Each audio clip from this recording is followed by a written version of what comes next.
दिल को छू लेने वाली एक दर्द भरी कहानी। नमस्कार दोस्तों, आज की इस कहानी में हम अनुपम की दर्द भरी कहानी सुनाने वाले हैं। कभी कभी अपनों के लिए अच्छा सोचना कब बुरा बन जाता है हमें पता भी नहीं चलता। अनुपम के साथ भी कुछ ऐसा ही हुआ।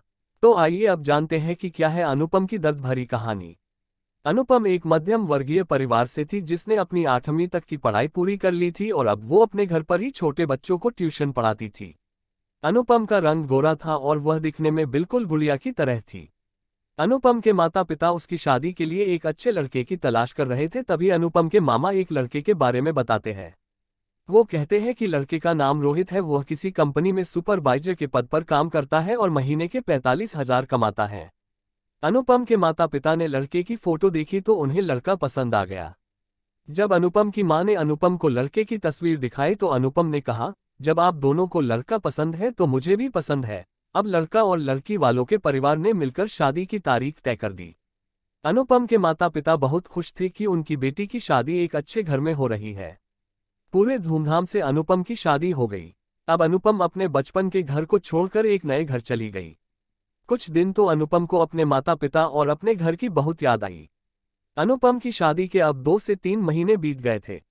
अब उसके पति रोहित पहले जैसा व्यवहार अनुपम के साथ नहीं करता था। अनुपम से वो चिड़ा सा रहता था। रोहित अब न पहले जैसा अनुपम को प्यार करता और न ही उसकी बातों को मानता। अनुपम को समझ नहीं आ रहा था कि वो क्या करे। वो बस रो रोकर अपने दर्द को कम करने की कोशिश करती। एक दिन अनुपम को पता चला कि रोहित सिगरेट पीने के बहाने छत पे जाता और किसी लड़की से बातें करता है।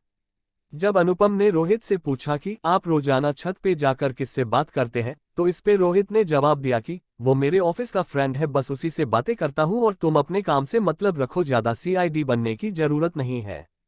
होली का दिन था। रोहित के कुछ दोस्त उसके घर आए थे, सभी ने घर पर पार्टी की। उस दिन रोहित का एक दोस्त थोड़ा ज्यादा ड्रिंक कर लिया था और उसने नशे में अनुपम के सामने जाकर कहा, भाभी आप इतनी प्यारी और मासूम हो फिर भी रोहित भाई दिन भर उस घमंडी निशा से बातें करते रहते हैं, लगता है कि आप रोहित भाई का सही से ख्याल नहीं रखती। ये सुनकर अनुपम का शक अब हकीकत बन चुका था। अगली सुबह जब अनुपम ने रोहित से पूछा कि ये निशा कौन है और क्या लगती है आपकी, रोहित बोला मैं तुम्हें क्यों बताऊं। अनुपम बोली मैं बीवी हूं आपकी। रोहित बोला देखो तुमसे पहले वो मेरी लाइफ में आई। अनुपम बोली तो फिर मुझसे शादी क्यों की।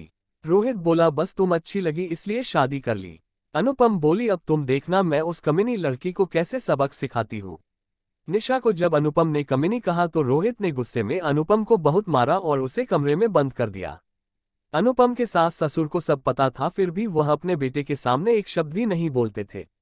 शाम को जब रोहित आया तब उसने रूम का दरवाजा खोला। उस दिन अनुपम की तबीयत खराब हो गई, फिर भी उसी हालत में उसने खाना बनाया। अनुपम ये सारी बातें अपनी मां को बताना चाहती थी, लेकिन चाहकर भी वह नहीं बता पा रही थी क्योंकि वह जानती थी कि अगर उसके माता पिता को ये सब पता चलेगा तो वह परेशान हो जाएंगे। रोहित अब अनुपम के साथ नौकरानी जैसा व्यवहार करने लगा। छोटी छोटी बातों पे उसे मारता। अनुपम अब धीरे धीरे डिप्रेशन का शिकार होने लगी। उसके दिमाग में गलत गलत ख्याल आने लगे।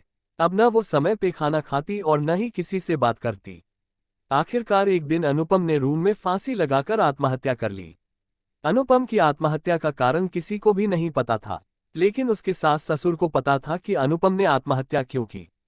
दूसरी तरफ अनुपम के माता पिता का रो रोकर बुरा हाल हो गया। अनुपम की मां ने पुलिस को आत्महत्या करने का कारण उसके ससुराल वालों को बताया।